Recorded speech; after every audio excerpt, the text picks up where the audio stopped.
So we've got quite a collection here this time. Articles, notes, research, the works, really. Yeah, looks like it. So as always, our mission, should we choose to accept it, is to go deep. Really pull out what matters. No endless scrolling for our listeners, right? Yeah. We're giving them the fast track to being in the know. And honestly, some of the stuff in here, the connections, they're pretty surprising.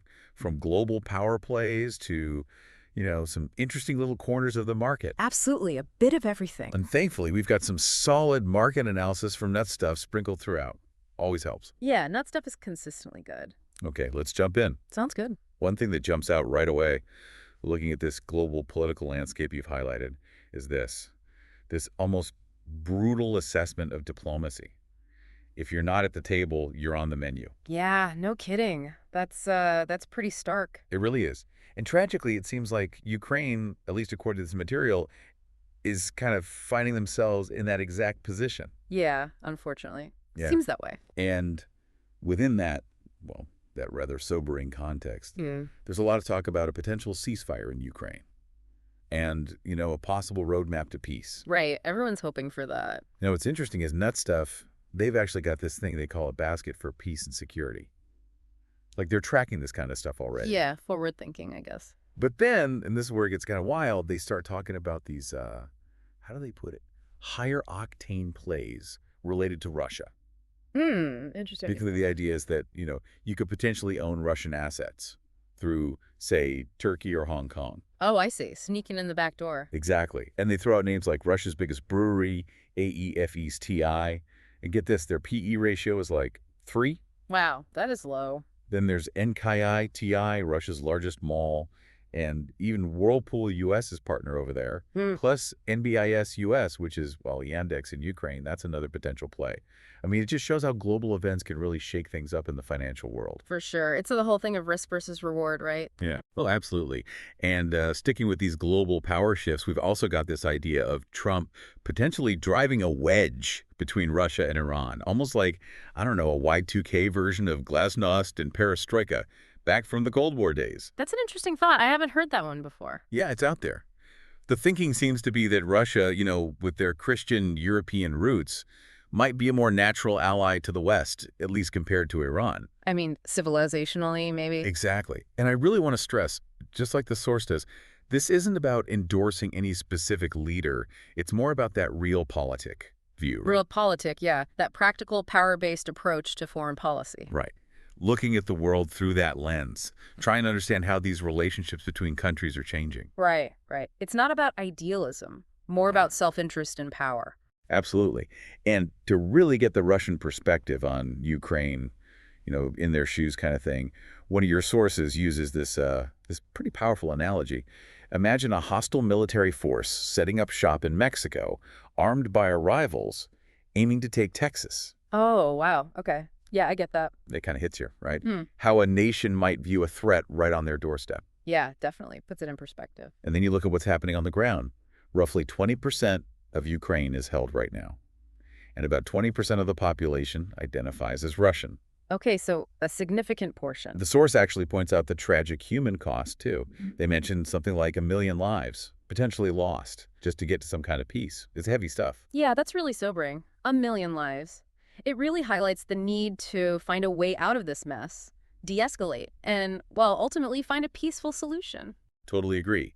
But then, and this is kind of where the source gets interesting, they throw in this whole other viewpoint, saying that what the West really needs is leadership focused on, and I'm quoting here, power, realpolitik, and the unapologetic pursuit of victory. Interesting. So a much more, I guess you could say, aggressive approach. Yeah, no kidding. Instead of what they call endless war and globalist puppet games. Yeah. It's definitely a more, unilateral way of looking at things. Putting your own nation's power first and achieving those objectives, whatever it takes. Right. And it contrasts sharply with that whole idea of working together, multilateralism, diplomacy, finding common ground. It does. It's that classic debate in foreign policy, right? Project strength or try to build consensus. Absolutely. Okay, let's shift gears a bit. You included this link to J.D. Vance talking about globalization, calls it a brilliant 3-minute take on how globalization is ending and why it kind of has to. Oh, yeah, J.D. Vance. He's got some strong opinions. He does. And it's interesting, right? This idea that the way we've been doing things globally, all this interconnectedness, might be coming to an end. Yeah, and there are a lot of people saying that, pointing to things like national security, the problems we saw with supply chains during the pandemic, and this renewed focus on domestic economies. Absolutely. And I mean, it all feeds into this bigger conversation about regionalization, right? Maybe a reshaping of global trade as we know it. Exactly. It's definitely something to keep an eye on. Okay, moving on. Simon Brewer was raving about this Howard Marks interview, said it was a must listen. And Marks, he touches on a lot of key stuff: private equity, the importance of recognizing what you don't know, intellectual humility, all that. Oh, yeah, Howard Marks. He's always worth listening to. He is. His definition of investing was great. He says, it is about positioning capital to benefit from future events. Simple, but it really makes you think. That's a great way to put it. And I think what really sets him apart is that emphasis on intellectual humility. Knowing that you don't have all the answers, that's crucial in investing because there's always so much uncertainty. Totally. And I loved his point about the difference between just having data versus having true wisdom. Being able to actually use that data effectively. Oh, absolutely. Data without understanding is practically useless. Exactly. Now, we've got to talk about this Google deal. $32 billion for WIZ. That's huge. Yeah, that's a lot of money, even for Google. And one thing that was pointed out is that this could actually lead to a surge in wealth in Tel Aviv. Really? Yeah. Interesting. How so? Well, WIZ is based there, so there's that direct impact. Right. But to really understand the scale of this deal, it's worth more than the GDP of Lebanon, Gaza, Yemen, and Syria combined. Wow. Okay.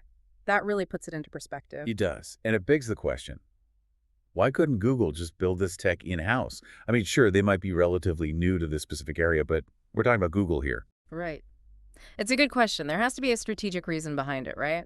Maybe they needed to get into this market quickly, acquire expertise, or perhaps even neutralize a potential competitor. Who knows? But it's definitely food for thought. Now, switching gears completely, we have this SpaceX versus NASA situation. Ah, yes. That was interesting. SpaceX just rescued those astronauts. And NASA, with their $25 billion annual budget, couldn't do it themselves. Yeah, bit of a contrast there. And the source really drives home the point that without SpaceX, those astronauts probably wouldn't have made it. It's a testament to what Musk and his team have accomplished. It is. It kind of makes you ignore all the noise around Musk and just focus on the results. Right. Now, let's head over to the UK. There's been this shift in their net zero 2050 target. And Nutstuff, well, they called it, they said, and I'm quoting here, the UK's drive for net zero looks like it might have been a disaster. Economic stagnation, deindustrialization, and low living standards. Maybe all for nothing. Seems like they were on to something. They even give Kemi Badenoch props for what they call level-headed thinking in leading this shift. Interesting. So what's the feeling now? Is this a good thing or a bad thing? Well, they seem to think it's a potential turning point. They say that if sentiment shifts away from this, they use the term energy suicide, it can be huge, like a massive opportunity. It's massive opportunity. Okay, I'm listening. Yeah, the idea is that capital could flow out of these potentially overpriced NASDAQ giants and into undervalued UK mid and small cap companies. Oh, so a rotation of sorts. Out of tech and into, well, UK energy maybe. Exactly. They point out how the UK was the only major economy to really commit to that 2030 net zero target from the Paris Agreement. Yeah. While everyone else kind of, backpedaled or delayed things. Right. They were all in. But now it seems like reality is setting in. It does. And their big concern is that this focus on renewables, especially pushed by folks like Ed Miliband, could make the UK way too dependent on China. Oh, yeah, for the technology and all that. Right. And they're worried it could deindustrialize the UK because energy costs here would become way higher than in places like China and the US. It's a pretty dire prediction. Yeah, that's a problem. If your industries can't compete on price, you're in trouble. And on that note, Nutstuff actually gives us their UK energy basket, a list of companies they think could benefit from this potential shift. Okay, so they're putting their money where their mouth is. Who do they like? Well, there's diversified energy. They apparently have an 8% yield. 8%? Wow, that's not bad. Then there's AJ Lucas, Pantheon, which is going to be listed in the U.S. soon, Harbor, Rebold, Tulo, Serica, and Kistos. So there you have it. Some specific names to watch if this UK energy play unfolds. Wow, thanks for that. I'll definitely be looking into those. All right, let's talk tech. The source puts it bluntly. Technology doesn't stop. And they back it up with some examples. Horses, almost gone as primary transportation. Record stores, fading away. Steamships, out of the picture. Yeah, I see their point. Oh. Things change. Technology marches on. In their conclusion, AI and crypto, they're not stopping either. They actually predict that most jobs will be automated, and we might even end up with more robots than people in the workforce. Whoa, okay. That's a pretty bold statement. And it gets bolder. They say tokens are going to replace Visa, MasterCard, banks. Bitcoin's going to replace most forms of savings. Wow, that's a whole new world right there. It is. Now let's talk about helium, or HNT. Sure, it hasn't been doing great in the market lately, but the argument here is that it's maturing, becoming more than just a crypto play. Oh, I see. So it's growing up. Exactly. They say helium is becoming more like a traditional telecom company, focusing on providing actual network coverage. They even mention presentations to companies like AT&T. Really? So they're going after the big players? They are, and they highlight this Movistar deal in Mexico as a major win, like a milestone in telecom history. Okay, that's impressive. If they're getting deals like that, they must be doing something right. Right, and they explain that the initial high valuation of helium was probably due to the hype around digital assets. Everyone was excited about the potential. Plus, the whole COVID stimulus thing probably inflated things. Right, that makes sense. Bit of a bubble. But they say we're now in a delivery stage. Helium is providing real value, augmenting multiple $100 billion businesses. And there's this positive Masari note on helium from Q4 2024 that they mention. All of this suggests that helium might be poised for a comeback. So their argument is that the fundamentals are there and the price will eventually catch up. That's the gist of it. Oh. Okay, let's move on to China. All right, what's the latest? China's been a bit quiet lately. Well, their markets have underperformed for about 4 years. But the source is saying that China's growth story is far from over. Really? They're still bullish on China. They are. They point to DeepSeek, which is this Chinese AI model that's making waves. Plus, there's BYD, with all their advancements in electric vehicles. Yeah, BYD's doing some impressive stuff. And they cite a bunch of factors: monetary easing, lower valuations, fiscal stimulus. Plus, people are looking to diversify away from U.S. stocks. Yeah, I can see that. China's like the alternative. Exactly. And they think China's actually leading in some key tech sectors. Interesting. So they're not buying into that whole China's falling behind narrative. Nope. They actually think China is ahead when it comes to training and inferencing AI efficiently. They even suggest that China might be using methods they haven't fully revealed. Oh, so they're keeping some secrets. Makes you Well, wonder what they're up to. It does. And the source believes that this focus on efficiency will give China a huge edge in the long run. Yeah, efficiency is key, especially with AI. It's so resource intensive. Absolutely. Now we have this section called Nutstuff, La TFW. Yeah. It's a bit of a change of pace. They were talking about this Netflix show, Adolescence, and they were watching it from the perspective of being in Africa. Okay. LOTFW. Not sure what that stands for, but interesting. They were really struck by how do they put it, the stark reality of the UK. Specifically, the clashes around social media, teenage violence, and racism. Yeah, those are some heavy topics. They say this shouldn't be a surprise to anyone, unless you're living in a bubble. And they really commend the teachers, police officers, social workers dealing with this stuff day in and day out. Yeah, those folks are on the front lines. They see it all. They also critique this tendency to just blame figures like the Tate brothers for these problems. They say we need to look deeper at things like parental responsibility and immigration. Right. It's always more complicated than it seems. And honestly, they found the whole thing, the show, the reality it reflects, incredibly depressing. Yeah, I can imagine. Those issues are tough to deal with. All right, let's take a little history break. The source wants to remind everyone about the huge role France played in the American Revolution. They basically say that without France, the U.S. would still be a British colony. Oh, wow. Really? That's a bold statement. I mean, I know France helped, but to that extent. That's what they're saying. They specifically point to the Battle of Yorktown in 1781. The French Navy, led by Admiral de Grasse, blocked the British, and French troops under General Rochambeau fought alongside Washington. Okay. I guess it was a joint effort. And they tell this story about Hubert Végrine, a former French foreign minister. He apparently told Madeleine Albright that France might have regretted helping America if they knew the U.S. would become, and I'm quoting here, an arrogant, dominating empire. Wow. That's a pretty harsh assessment. It is. But it's a reminder that history is complex, and these alliances can have unexpected consequences. All right, last but not least, we get this snapshot of the current UK economy, and it's not pretty. Oh, okay. Hit me with it. They say 27 million private sector workers are supporting 9 million economically inactive people aged 16 to 64, 6 million public sector workers, and 13 million pensioners. Okay, that's a lot of people relying on a relatively small workforce. I can see why they're concerned. It paints a pretty clear picture of the economic pressures and the dependency ratio in the UK right now. Yeah, definitely. Not a sustainable situation in the long run. And to wrap things up, we're back to the net zero debate.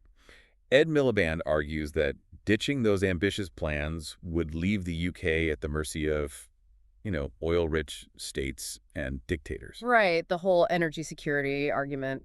But then they counter that with the point that Miliband's push for renewables could actually make the UK dependent on China.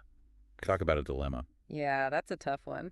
Who do you trust less? It highlights the challenges of transitioning to a new energy system. You've got to balance security, affordability, and of course the environmental goals. It's a lot to juggle. So Yeah. we've covered a lot today. Global politics, the future of technology, economic policy. It's all connected. Peace in one place can impact markets in another. Energy decisions can create new investment opportunities. And looking back at history can help us understand what's happening today.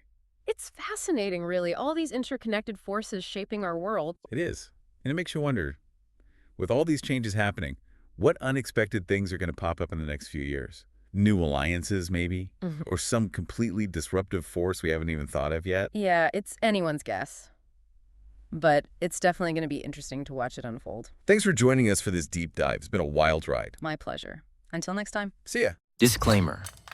North Breach Limited, Nutstuff trading name, is an appointed representative of Messels Limited, which is authorized and regulated by the Financial Conduct Authority. Nutstuff has made every reasonable effort to ensure the information provided in this communication is correct. But Nutstuff makes no representation nor any warranty as to whether the information is accurate, complete, or up to date. To the extent permitted by law, Nutstuff accepts no responsibility for any errors or misstatements, negligent or otherwise. Nutstuff, its associates, officers, or employees may also have interests in the financial instruments referred to in this information by acting in various roles. The information in this media is confidential. If you are not the intended recipient, you are not authorized to use the information in this media in any way. Nutstuff does not guarantee the integrity of any media or attached files. The view or opinions expressed are the author's own and may not reflect the view or opinions of Nutstuff. Electronic communications carried within the Nutstuff system may be monitored.